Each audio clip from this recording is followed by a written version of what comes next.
What's up guys, how you doing? Thank you for joining me on this video.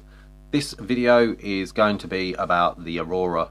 Everybody's talking about it, and hopefully some of you that are in the UK at this very moment have been watching and seeing and maybe capturing the beautiful Aurora that we've been having.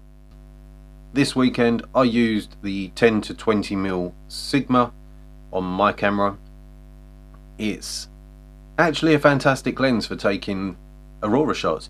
I was quite surprised, but they come out very well, very clear, and there was a little bit of noise, but that I had to bump the ISO very slightly.